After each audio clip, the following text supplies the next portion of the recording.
দেশের যৌন সংখ্যালঘুদের জন্য উল্লেখযোগ্য খবর। রূপান্তরিতদের দেখতে হবে বিশেষ নজরে। তাদের কোনোভাবেই মহিলা অথবা পুরুষ এই দুই লিঙ্গের অন্তর্ভুক্ত করা যাবে না।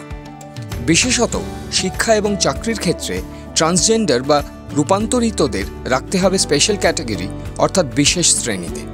তামিলনাড়ু সরকারকে এমনই নির্দেশ দিল মাদ্রাস হাইকোর্ট।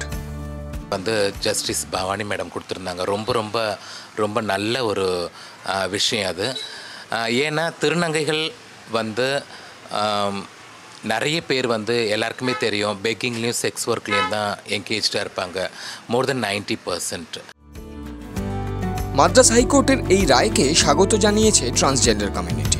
তাদের বক্তব্য, সরকারের উচিত রাজ্যের সব সরকারি সংস্থাগুলিকে নির্দেশ দেওয়া যেন তারা রূপান্তরিতদের বিশেষভাবে দেখে এবং সেই অনুযায়ী নিয়ম তৈরি করে। সরকারি পরীক্ষায় উত্তীর্ণ হওয়ার বিষয়ে রূপান্তরিতদের জন্য আলাদা কাট অফ নম্বরেরও দাবি করছেন তারা। கோர்ட்டு கொடுத்துருக்கக்கூடிய தீர்ப்பு உண்மையிலே திருநங்கைகள் மற்றும் நம்பிகள் மத்தியில் ரொம்ப வரவேற்பத்தக்க ஒரு விஷயமா இருக்குது. காரணம் எங்களை ஒரு மேல் அண்ட் ஃபீமேலோட கன்சல்ட் பண்ணாமல் எங்களுக்குன்னு தனி ஒதுக்கீடு வேணும் அப்படின்றது உண்மையிலே வரவேற்கத்தக்கது. காரணம் நிறைய கஷ்டங்கள் ஒரு ஆணும் ஒரு பெண்ணும் படக்கூடிய கஷ்டங்களை விடவும்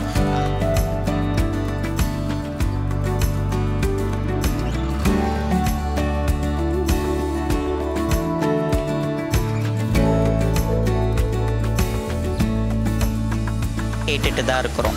இப்போ புதுசாக வந்த விஷயம் கிடையாது. இது நாங்கள் தொட்டு அப்பத்துலேருந்தே கேட்டுட்டு இருக்கிறோம்.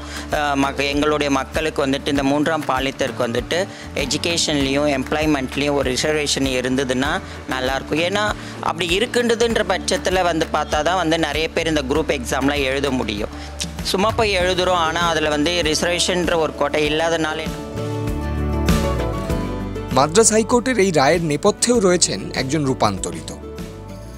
2017 সালে সিভিল সার্ভিস পরীক্ষায় বিশেষ সংরক্ষণের দাবি জানিয়ে তামিলনাড়ু পাবলিক সার্ভিস কমিশনের কাছে আবেদন করেছিলেন আর Anushree. Tamil Nadu public service commission তা অগ্রাহ্য করলে তিনি আদালতের দ্বারস্থ হন। সেই মামলায় রূপান্তরিতদের পক্ষেই রায় দিল মাদ্রাস হাইকোর্ট।